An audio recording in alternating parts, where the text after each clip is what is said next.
Десятилетиями советским гражданам внушали одну единственную цифру – 4%. Именно столько, согласно официальной пропаганде, составила помощь союзников во Второй мировой войне. Считалось, что американская тушенка и грузовики были лишь незначительным эпизодом, без которого обошлись бы. Но документы с грифом «совершенно секретно» из центральных архивов раскрывают совсем другую правду. Правду, которую власти пытались вымороть из школьных учебников и мемуаров фронтовиков. Осень 1941 года. Немецкие дивизии рвутся к Москве, подминая под себя ключевые регионы. Эвакуированные советские заводы еще стоят в голой степи и могут давать фронту танки. И именно в этот критический момент из-за океана потянулись первые морские караваны.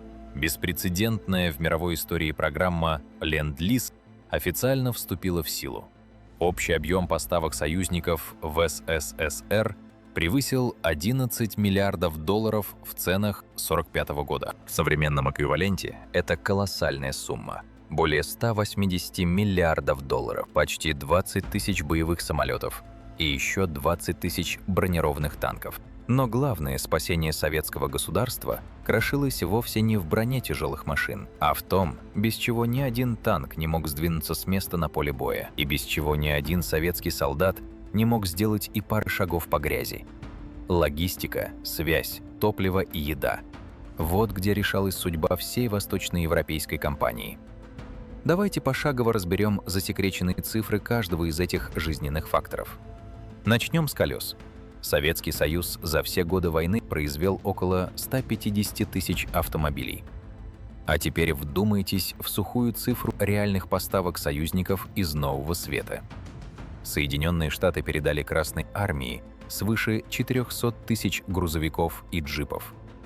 Это в 2,5 раза больше, чем сумела выпустить вся советская промышленность. Знаменитые трехтонные Студебекеры и юркие Виллисы полностью взяли на себя снабжение фронта. Они везли артиллерию, снаряды, раненых и пехоту по размокшим советским проселкам. Но есть еще один факт, о котором десятилетиями предпочитали не распространяться. Легендарные реактивные минометы «Катюша», ставшие главным символом советского оружия, в 85% случаев монтировались вовсе не на советских полуторках. Они устанавливались именно на мощных, трехтонных американских шасси «Студебекер».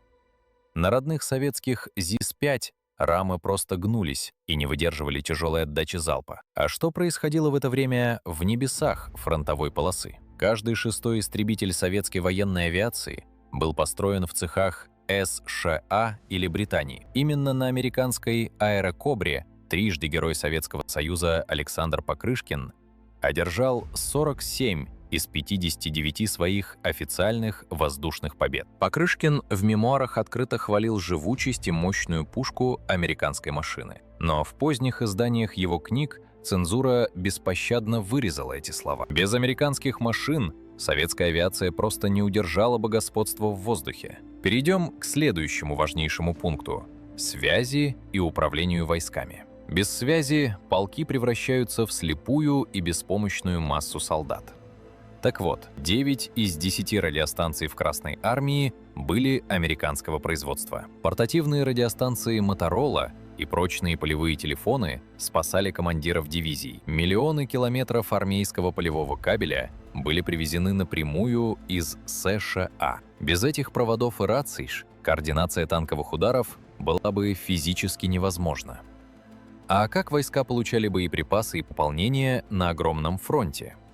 Конечно же, по железным дорогам, протянувшимся от тыловых заводов до передовой. Но мало кто знает, что советская железнодорожная сеть к 1942 году замерла. Заводы не успевали ремонтировать разбитые паровозы и делать новые вагоны. И здесь снова вмешалась мощнейшая промышленная машина западных союзников. Вашингтон взял на себя снабжение транспорта тяжелой локомотивной техникой. Они прислали паровозы, платформы, рельсы и специальное оборудование для депо. Специальные краны и мастерские на колесах ремонтировали эшелоны за считанные часы.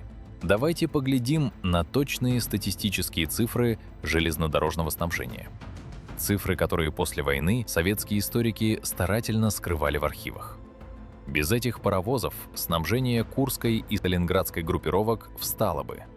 А теперь сравним показатели выпуска паровозов и вагонов в СССР и поставки США.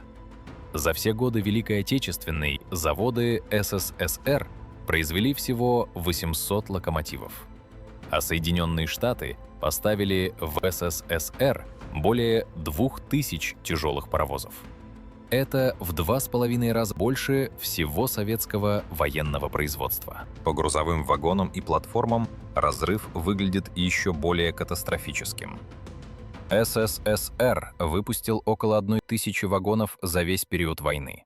Союзники же поставили 11 тысяч железнодорожных вагонов и платформ. Это превышает собственное производство Советского Союза в 11 раз.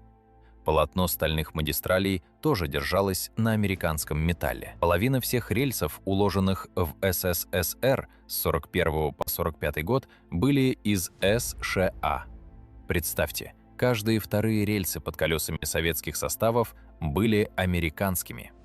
Без этой стали эшелоны с танками Т-34 просто встали бы на полустанках. Перейдем к самой тщательно охраняемой тайне – промышленному сырью. Из чего делались советские самолеты, снаряды и патроны? Без алюминия физически невозможно построить современный истребитель или бомбардировщик. Так вот, 50% всего алюминия советской промышленности прибыли из США и Британии. Каждый второй советский крылатый металл был привезен через океан. А чем заправляли эти самолеты перед вылетом на боевое задание? Отечественные НПЗ не могли делать высокооктановый бензин в нужных объемах. 66%, 2/3 всего авиабензина поставили союзники. Без американского топлива советские истребители теряли скорость и уступали мессершмиттам. А что насчет боеприпасов для артиллерии и стрелкового оружия? 50% всей меди для гильз и патронов доставили корабли Ленд-Лиза. Каждый второй патрон в обойме советского солдата содержал американскую медь. А еще почти половина всех порохов и взрывчатых веществ – толуол и тротил. Без этих поставок советским снарядам просто нечем было бы взрываться. А на чем советские заводы точили детали для танков и артиллерии? Соединенные Штаты поставили в СССР 38 тысяч металлорежущих станков. Это были высокоточные американские станки последней модификации. Перед съемками советских фотокоров шильдики на английском замазывали краской. Но рабочие прекрасно знали, на каком оборудовании они куют победу. Но самый страшный враг в 1941 году подстерегал страну в тылу. Потеря Украины, Дона и Черноземья лишила СССР главных сельскохозяйственных земель. Миллионы крестьян ушли на фронт, поля некому было обрабатывать. Перед армией и жителями городов встал реальный призрак массового голода. И здесь продовольственная помощь союзников сыграла спасительную роль. Поставки продовольствия из США и Канады составили 4,5 миллиона тонн. Вдумайтесь, этого объема хватало, чтобы 1,5 года кормить всю Красную армию. 1,5 года 11 миллионов солдат ели американские продукты. Знаменитая тушенка, которую солдаты с благодарностью называли «Второй фронт», яичный порошок, сухое молоко, топленое масло, пшеничная мука и сахар. Качественная консервация выдерживала любые морозы и длительное хранение. Благодаря этой еде Сталин мог призывать в армию все новые и новые миллионы людей. А во что эти миллионы солдат были обуты и одеты на фронте? Советская легкая промышленность не успевала шить обмундирование в нужных объемах. Соединенные Штаты поставили в СССР 15 миллионов пар армейских ботинок. 15 миллионов! Этого хватало, чтобы полностью обуть всю армию. Прочные, промасленные кожаные ботинки спасали солдат от обморожений в окопах. А еще 252 миллиона металлических пуговиц для шинелей. Даже простые пуговицы советские заводы не могли выпустить в нужном количестве. А что происходило в это время в полевых госпиталях и санбатах? Без современных антибиотиков раненые солдаты массово умирали от гангрены и заражений. США поставили 100% потребности Красной Армии в пенициллине. Чистейший американский пенициллин и хирургические инструменты спасли сотни тысяч жизней. Спасенные солдаты возвращались в строй и продолжали сражаться. А как эти миллионы тонн грузов доставлялись в сражающийся союз? Доставка велась по 3 опаснейшим международным маршрутам. Первый – северный конвой через Ледяное море в Мурманск и Архангельск. Опасный путь под огнем немецких авиабаз Норвегии дал 23% грузов. Второй – трансиранский коридор через Персидский залив и Кавказ – 24%. И третий, самый гигантский и важный – Тихоокеанский маршрут. Через северную часть Тихого океана прошло 47% всех поставок Ленд-Лиза. Почти половина всей американской помощи прибыла во Владивосток и на Чукотку. Советские моряки на американских сухогрузах «Либерти» вели корабли сквозь минное поле. А тысячи самолетов перегонялись своим ходом по легендарной трассе Аляска-Сибирь. Каждый вылет советских и американских летчиков в лютый мороз был подвигом. А теперь давайте послушаем, что говорили о Ленд-Лизе сами советские маршалы. Маршалы, которые победили в войне и знали реальную цену снабжения. В 1963 году органы КГБ производили скрытую прослушку квартиры маршала Георгия Жукова. В откровенных беседах с друзьями Жуков без купюр высказывал свое мнение. Вот точные слова маршала Победы, зафиксированные в секретном донесении КГБ. Сейчас говорят, что союзники нам никогда не помогали, но ведь нельзя отрицать, что американцы нам гнали столько материалов, без которых мы не сформировали бы резервы и не смогли бы продолжать эту войну. У нас не было пороха, не было взрывчатки. Нечем было снаряжать винтовочные патроны. Американцы искренне выручили нас порохом. А сколько они нам поставили листовой сталь? Разве мы могли бы быстро наладить танки? Так говорит в приватной обстановке человек, командовавший главными фронтами. Ему вторил и нарком внешней торговли СССР Анастас Микоян.